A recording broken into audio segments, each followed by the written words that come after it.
હે ધન કુખ જીજાબાઈની જ્યાં શિવાજી જન્મ્યો હતો, હે તલવાર કેરી ધાર પર હિન્દુ ધર્મ રાખ્યો હતો, પડકાર કરતી પુત્રને હે શિવા, પડકાર કરતી પુત્રને શિવ મરજ સમર મેદાનમાં, અમ દેશની એ આર્ય રમણી અમર છે ઇતિહાસમાં મળી, અમર છે ઇતિહાસમાં મળી, અમર છે ઇતિહાસમાં। જય મા મોગલ, જય માતાજી મિત્રો, હું પ્રિયાબા જાડેજા આજે આપ સૌની સમક્ષ એક એવા શૂરવીરની, એક એવા યોદ્ધાની વાત લઈને આવી છું કે જેણે હિન્દુ ધર્મને પોતાની તલવારની ધાર પર ટકાવી રાખ્યો હતો। આજે હું આપ સૌની સમક્ષ શિવાજી મહારાજના જન્મ પ્રસંગની એક અદ્ભુત લોકવાર્તા રજૂ કરું છું કે અડધી રાતનો ગજર ભાંગી ચૂકેલો અને ગઢમાંથી 2 ઘોડા તૈયાર થયા અને માણસોને કીધું કે દરવાજા ખોલી નાખો, અમારે હવે નીકળી જવું છે। અને તો તોતિંગ દરવાજા ખોલી નાખવામાં આવ્યા, કાટ કરતા દરવાજા ખુલ્યા, 2 ઘોડા બહાર નીકળ્યા। 6 મહિનાથી બાર બાદશાહની ફોજ પડી હતી, ગઢ ઉપર તોપનો મારો કરવામાં આવ્યો હતો, ગઢને તોપુ મારવામાં આવી હતી, પણ ગઢ એટલો મજબૂત હતો ને કે તૂટતો નહોતો। અને જે 2 ઘોડે સવારો બહાર નીકળ્યા એને પકડવા હાટું જ પડી હતી ફોજ, અને એ જ 2 ઘોડા બહાર નીકળ્યા એટલે સેનાપતિ હતો બાદશાહનો, એને મોકો મળી ગયો અને હુકમ છોડી દીધો કે દોનો કો માર દિયા જાય, દોનો કો કાટ દિયા જાય, પકડ લો દોનો કો, વો જીએંગે તો હમે નહીં જીને દેંગે, માર દો દોનો કો। પણ વિટોળાનું પાન છૂટે, કબાણમાંથી તીર છૂટે, બંદૂકમાંથી ગોળી છૂટે, વહરીબાઈનું વેણ છૂટે, નમણીબાઈનું નેડ છૂટે, અને એવી રીતે જેને કહેવાય કે વીજળી હળવવા મારતી હોય એમ 2 ઘોડીઓ બાગડતા ધમકડ કરતા કરતા નીકળી ગઈ, ધૂળની ડમરી ઉડાડતી ઉડાડતી સાહેબ, અને આખી સેના ઉપડી પાછળ બાદશાહની। પણ બાગડતા એમ કહેવાય કે પવનમાં ટોળાતા જતા હોય એમ જાતા હતા 2 ઘોડા, અને હાથી, ઘોડા અને પાયદળ આખી સેના વાહે ધૂળની ડમરી ઉડતી આવે સાહેબ, દરિયો આવતો હોય એમ સેના વહી આવે, ખાલી 2 માણાને, ખાલી 2 અસવારને પકડવા હાટું, 2 ઘોડા આગળ અને આખી સેના બાદશાહની પાછળ સાહેબ હાલી આવે। મૈંડા પંથ કાપવા, બાગડતા થોડાક આગળ ગયા ને એવામાં એક હાકડી નળ આવી, એ હાકડી નળમાં હાથોલિયા થોરની 2 માથોડા વાળ અને સામેથી બોરડીના કાંટાના ભર ભરેલું ગાડું વહી આવે।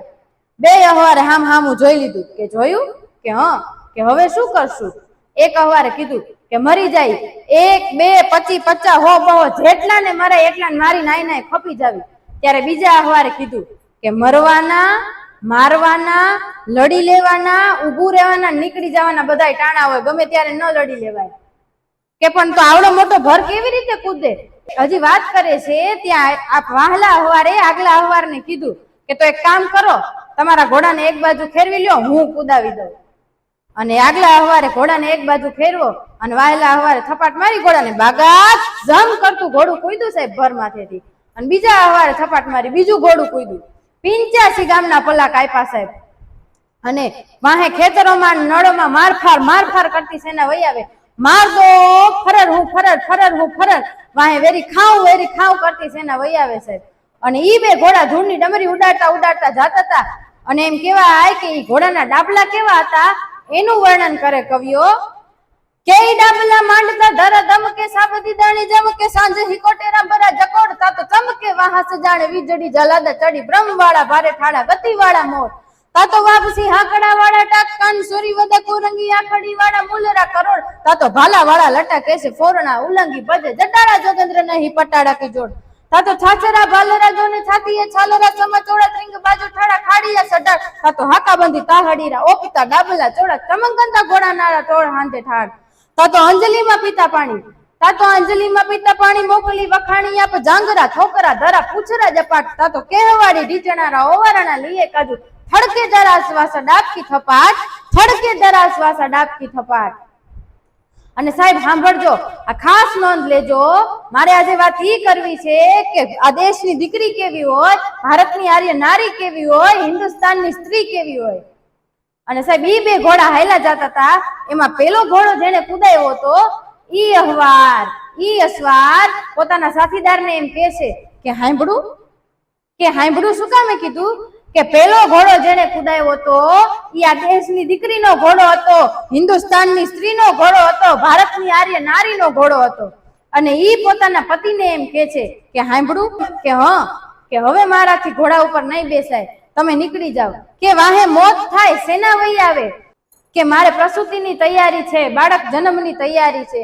સાહેબ વિચાર તો કરો, 85 ગામના પલા કાપ્યા પછી, ભર માથેથી ઘોડો કુદાવ્યા પછી જો એમ કેતી હોય કે મારે પ્રસૂતિની તૈયારી છે, મારે બાળક જન્મની તૈયારી છે, ને તમે વયા જાઓ, ન જાઓ તો ગીતાની આણ છે, ગૌ હત્યાનું પાપ છે, માતાજીના સોગન છે, મને કૃષ્ણ કનૈયા ઉપર અને ભગવતી ભેડિયાવાડી ઉપર ભરોહો છે, મારી આબરૂનો વાળ વાંકો નહીં થવા દે. સાહેબ અહીંયા ભરોહો આવ્યો. આ ભરોહો છે ને એ બહુ મોટું કામ કરે છે. જેદી પરમાર રાણી ઉપરકોટની ચિતામાં બળવા જાય તેદી એને વાલબાઈને સંદેશો મોકલો તો કે નાગેરમાં દેવાયત બોદર આહિર ઉપર મને ભરોહો છે, મારા નવગણનો વાળ વાંકો નહીં થાય, ત્યાં પોગાડી દો. એટલે સાહેબ આ ભરોહો છે ને જીવનમાં બહુ મોટું કામ કરે છે. અને બાઈએ કીધું એટલે ટૂંકમાં પુરુષ નીકળી ગયો અને બાઈ આમ ભાલાના ટેકે ઘોડા ઉપરથી નીચે ઉતરતી હતી અને ત્યાં બાદશાહની સેના પહોંચી ગઈ અને આટો વાટી ગઈ બાઈની ફરતે. અને બાદશાહના સેનાપતિ આમ બાઈની સામું જોયું અને એના હાથમાંથી હથિયાર પડી ગયા, મોઢામાંથી શબ્દ નીકળી ગયા, યા અલ્લાહ લાહોર અલ્લાહ ये मैं क्या देख रहा हूँ, भारत की औरत की ये ताकत, एक रात में 85 गांव की मंजिल काटी इस औरत ने, सकन पर से घोड़ा कुदाया और अभी से तो प्रसूति की तैयारी है. મારવાનું ભૂલી ગયો, વેર ભૂલી ગયો, ઝેર ભૂલી ગયો અને ઈ બાદશાહનો સેનાપતિ સાહેબ સેલ્યુટ કરી ગયો, સલામ કરીને એટલું બોલ્યો તો પૂરા દિવસો જતા હોય, બાળક જન્મવાનો સમય થઈ ગયો હોય અને 85 ગામ ઘોડા દોડવી શકે ને એ તો હિન્દુસ્તાનની દીકરી કરી શકે, બાકી દુનિયામાં કોઈની તાકાત નથી. સાહેબ સલામ કરી ગયો, સાહેબ બાદશાહનો સેનાપતિ સેલ્યુટ કરી ગયો. પણ ઘણા અધૂરિયા હોય ને એ કે औरत को पकड़ लो, उसे मार डालो. बादशाह सेनापति के उसे हाथ मत लगाना, वो औरत नहीं हिंदुस्तान की शेरनी है, किसी को खा जाएगी. અને બાઈ ભાલાને ટેકો લઈને નીચે ઉતરી અને ચોટીલાથી થોડોક નાનો એવો ડુંગરો બાઈએ ડગલા દીધા, સડાપ સડાપ સડાપ.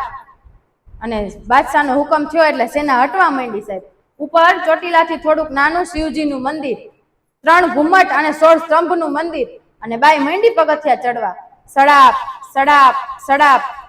અને વાહે સેના હારો હાર વહી આવે છે. સાહેબ બાદશાહનો સેનાપતિ જોઈ રહ્યો સાહેબ કે મેં આવી નિડરતા નથી જોઈ, મેં આવું પોતાના દેશ પ્રત્યે અભિમાન નથી જોયું, કે એટલે એમ કહેવાય કે આ દેશને ભારતને કોઈ દી જીતી ન અકાય. અને બાઈ ડગલા દીધા મંદિર ઉપર, સડાપ સડાપ સડાપ. બાદશાહનો સેનાપતિ કે બેન દીકરી બોલી જા, એક નહીં હો હુયાણીયું બોલાવી દઉં, કે જરૂર નથી, કે એક નહીં હો હુયાણીયું બોલાવી દઉં, કે જરૂર નથી, યુદ્ધ કે લીએ તૈયાર રહો. બાદશાહનો સેનાપતિ કે યુદ્ધ કોની હારે કરવું એ તો સમજાય મારી માં. સડાપ સડાપ સડાપ માંડી પગથિયા ચડવા અને મંદિરનો દરવાજો ખોલી અને અંદર વહી ગઈ બાઈ અને અંદરથી દરવાજા બંધ કરી દીધા. અને બાદશાહની સેના આખી ગોઠવાઈ ગઈ સાહેબ મંદિર ફરતી. બાદશાહનો સેનાપતિ કે હું પરિણામ આવે છે જોવું છે. તા ઘડીક છું ને તા બાળકનો રોવાનો અવાજ સંભળાણો બાર બાદશાહના સેનાપતિને, ઉઆ ઉઆ ઉઆ. નાચવા માંડ્યો સાહેબ બાદશાહનો સેનાપતિ. અને બાદશાહનો સેનાપતિ કે બેન દીકરી કોણ, દીકરી કે દીકરો, કે તમારું મોત, તમારો કાળ શિવાજી જન્મો છે, તમારે રહેવું હોય એમ રહેજો, તમારો કાળ જન્મો છે.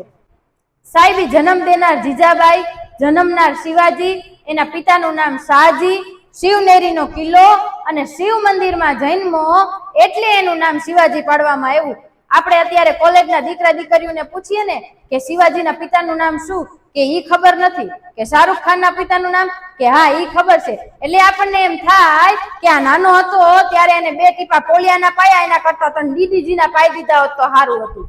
અને આપણી અસ્મિતાની ખબર નથી, આપણી ગૌરવશીલતાની ખબર નથી, આપણી સંસ્કૃતિની ખબર નથી. અને એ બાદશાહનો સેનાપતિ જીજાબાઈને એમ કહે છે કે બેન મારે એનું મોઢું જોવું છે, મને એનું મોઢું દેખાડ. તેથી ઈ શિવાજીના માતા જીજાબાઈ એમ જવાબ આપે છે કે 18 વર્ષે રણ મેદાનમાં આવીને તારી છાતીમાં બરછી ભોય ને તેથી જોઈ લેજે મારા શિવાનું મોઢું, અટાણે મારા શિવાનું મોઢું ન જોવાય. અને સાહેબ ટૂંકમાં વાત કરું તો ઈ જીજાબાઈ પહાડમાં ઘોડિયું બાંધીને ગાતી હતી કે જીયાબમાં ઉગેલ ચાંદલો ને જીજાબાઈ ને આવ્યા બાળ રે, જીજાબાઈ ને આવ્યા બાળ બાલુડાને માત હી ચોડે ધણણ ડુંગરા ડોલે શિવાજીને નીંદ રૂનાવે માતાજી જબાઈ ઝુલાવે જી. એમ કહેવાય કે સાહેબ હાલરડું તો બહુ મોટું છે, પણ આ એક કડીમાં આપણા કવિ શ્રી ઝવેરચંદ મેઘાણી ઘણું બધું કહી જાય છે કે અત્યારે આપણે જોઈએ છીએ કે બેનું દીકરીઓ પોતાના 6 મહિનાના બાળકને ડોક્ટર પાસે લઈ જઈને એમ કે છે કે ડોક્ટર સાહેબ મારા દીકરાને મારું ધાવણ નથી હતું તો મારે શું કરવું? સાહેબ મરી જાવ ઝેરના ઘૂંટડા પીને, હગી જનેતાનું ધાવણ જો ન હતું હોય તો તમે ખાવ છો શું? આવું હું નથી કહેતી, પણ આપણા રાષ્ટ્રીય શાયર કવિ શ્રી ઝવેરચંદ મેઘાણી કહે છે કે આ દેશની બેનું દીકરીઓ એમ ન કે મારા દીકરાને મારું ધાવણ નથી હતું, તો શું કે હે ધાવી લેજે મારા પેટ ધાવી લેજે ખૂબ દ્રપીને આજ, હે જ ધાવી લેજે મારા બાળ ધાવી લેજે ખૂબ દ્રપીને આજ શિવા બેટા ખૂબ દ્રપીને આજ. રેશે નહીં રણ ઘેલુડા ખાવા મુઠી ધાનની વેળા શિવાજીને નીંદ રૂનાવે માતાજી જબાઈ ઝુલાવે જી. અસ્તુ, આભાર, જય માતાજી, હર હર મહાદેવ.